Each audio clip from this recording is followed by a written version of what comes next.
시청자 여러분 안녕하십니까? 디트뉴스 24의 유소라 기자입니다. 오늘 방송에서는 선거 캠페인의 성패를 가르는 핵심, 선거 리서치와 메시지에 대해서 조금 더 구체적으로 얘기 나눠볼까 합니다. 오늘도 시사정책연구소 공감의 안필용 소장님 나와주셨습니다. 안녕하세요. 네, 안녕하세요. 안필용입니다. 세 번째 게스트로는 이분 모셔봤는데요. 더불어민주당 소속의 대전 중구의회 유은희 의원님이십니다. 안녕하십니까? 네, 안녕하세요. 유은희 의원입니다. 내년 지방선거 도전을 준비하고 계신가 봐요? 하고 싶은 일들이 아직 많고요. 그리고 더 구체적으로 책임 있게 완수하고 싶어서 재선에 도전을 하는 겁니다. 사실 저는 처음부터 정치를 하려고 했던 거는 아닙니다. 동네에서 참견을 많이 해서 좀 오지라퍼라고 많이들 하셨는데요. 처음엔 그게 저한테는 사실 욕처럼 들렸거든요. 어느 순간 갑자기 그런 생각이 들었어요. 좀 어떤 힘을 빌어서라도 주변의 환경을 좀 바꾸고 좋은 사회로 만들 수 있는데 제가 도움이 되지 않을까. 그리고 또 노무현 대통령께서 말씀하신 말씀 중에 사람이 사는 세상에 사람이 대접받고 사람 노릇하고 사는 사회를 꿈꾼다라는 그런 말씀을 하신 게 제 가슴속에 또 많이 다 와서 저도 그거를 꿈만 꾸지 말고 실현해보고자 그래서 출마를 하게 되었습니다. 단순히 재개발, 재건축, 건물만 짓는 그런 도시가 아니라 사람과 사람이 따뜻한 관계로 이어지는 그런 중구가 되었으면 좋겠습니다. 저희 방송이 의원님께 아주 큰 도움이 됐으면 좋겠습니다. 그럼 오늘 본격적인 얘기 한번 해보도록 할 텐데요. 소장님, 오늘은 어떤 주제로 얘기 나눠볼까요? 네, 선거 캠페인의 핵심이 되는 리서치와 그리고 메시지에 대해서 오늘 얘기를 해볼 건데, 리서치라고 하면 뭐가 떠오르는 게 어떤 것들이 있는지. 요즘 많이 이제 전화 받는데 여론조사가 점점 떠올라요. 네, 그 리서치라고 하면 사실은 유권자들의 생각 또는 선택을 미리 읽어보는 과정이라고 할 수 있을 것 같습니다. 우리가 선거를 할 때 감이나 경험으로 하는 경우들이 많은데 그거보다는 과학적으로 리서치 결과를 바탕으로 유권자들을 설득하는 그런 메시지를 만들어내는 그 과정, 이런 것들이 굉장히 중요하다고 볼 수 있죠. 그럼 리서치라는 게 막연하게 이제 여론을 살피는 게 아니라 목표를 세우고 그걸 확인하기 위한 방법을 정하는 과정이라고 보면 되는 건가요? 그렇죠. 당선을 하기 위해서 내가 몇 표를 얻어야 되는지 이런 것들이 굉장히 중요하겠죠. 우리 유은 의원님 그 당선되실 때 몇 표로 당선되셨는데 혹시 기억나시나요? 예, 6,872표. 네.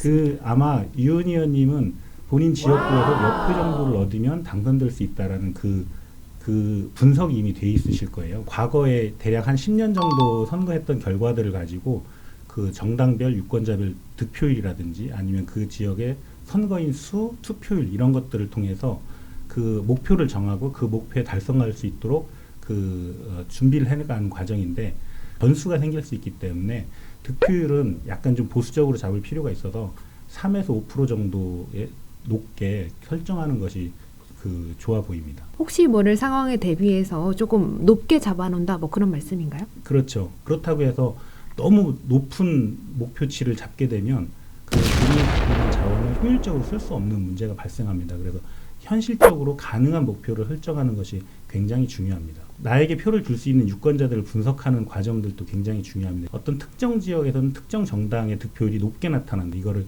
지지 기반 분석이라고 하는데, 두 번째는 이슈나 가치관에 따라서 후보에 대한 선호도가 달라질 수 있는데 이것을 가지고 태도적 지지 기반이라고 할 수 있습니다. 호남지방에서는 민주 진보 진영의 후보가 조금 더 우세하고 대구 경북 지역에서는 보수 성향을 가진 이 후보들이 조금 더 우세하다 이게 좀 떠오르는데요. 그렇죠. 네. 저는 태도적 지지 기반으로 부동산 정책에 따라서 특정 후보를 지지하는 것을 얘기하는데 두 분이 아주 정확하게 말씀을 해주셨는데 그 외에도 인구 통계학적 지지 기반이 있습니다. 그 사람의 연령 또는 그 세대, 그다음에 종교 이런 것들에 따라서 그 지지하는 성향이 달라질 수 있을 거고요. 그리고 네 번째는 이제 필드 지지 기반이라고 할 수 있는데 대부분 이제 관계망을 통해서 만들어지는 거. 우리가 흔히 얘기하는 조직 이런 것들 얘기하는데 정당 조직 또는 그 어떤 단체의 조직 예를 들면 그 무슨 해병 전우회라든지 이런 것들이 그 필드적 지지 기반이라고 할 수 있습니다.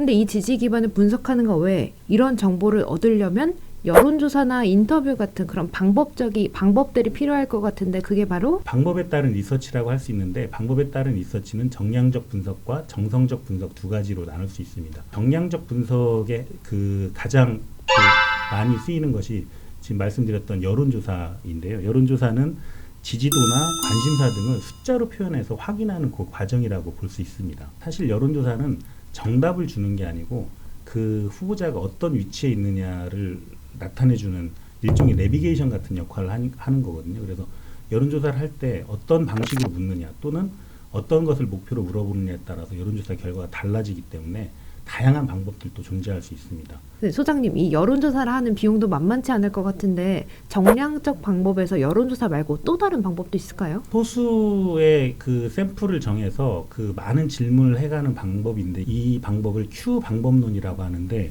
그 윌리엄 스티븐슨이라는 학자가 주장했던 방법이거든요. 이거는 그 일종의 그 특정 이슈나 이미지에 대해서 유권자들이 선호를 매겨서 그것을 그 특정한 그룹으로 그룹핑해내는 그런 방식이라고 할 수 있습니다. 이거는 이제 주관적인 생각을 통계적으로 묶어낸다는 의미에서는 정량적 조사와 정성적 조사의 중간에 있는 방법이라고 할 수 있습니다. 그러니까 사람들의 주관적인 생각을 객관적인 데이터로 분석한다는 거죠? 그렇습니다. 그 예를 들면 어떤 꽃에 대해서 아름답다는 그 선호가 좀 있을 거잖아요. 그러니까 매우 아름답다, 조금 아름답다, 뭐 이런 식으로 그런 순위들이 있는데 그것들을 모아서 통계적으로 분석하는 거죠. 그렇다면은 정성적인 리서치는 어떤 차이가 있나요? 정량적과? 네, 정성적 그 방법은 그 소규모 그룹을 통해서 그 조금 더 질문을 깊이 있게 물어보는 방식인데 그 FGI라고도 하는데 그 포커스 그룹 인터뷰 하듯이 그래서 특정한 이슈에 대해서 유권자들이 어떻게 반응하는지 또 이런 부분들이 그 어떤 이미지를 갖는지 이런 것들을 아주 심층적으로 물어보는 방법이라고 할 수 있습니다. 그러면 정성적 리서치는 단순히 숫자로 보이지 않는 이 유권자의 반응을 직접 확인하는 과정이라고 볼 수 있겠네요. 네, 그렇습니다. 그 조금 더 깊이 있는 반응을 알아보는 것에 굉장히 유용한 방법이라고 할 수 있습니다. 그럼 이제 가장 중요한 것은 이 리서치 결과를 우리 후보자들이 어떻게 활용하느냐 이거 같은데요. 그렇습니다. 그 리서치를 해서 나온 결과를 가지고 결국에 이제 유권자들을 설득해야 되는 과정인데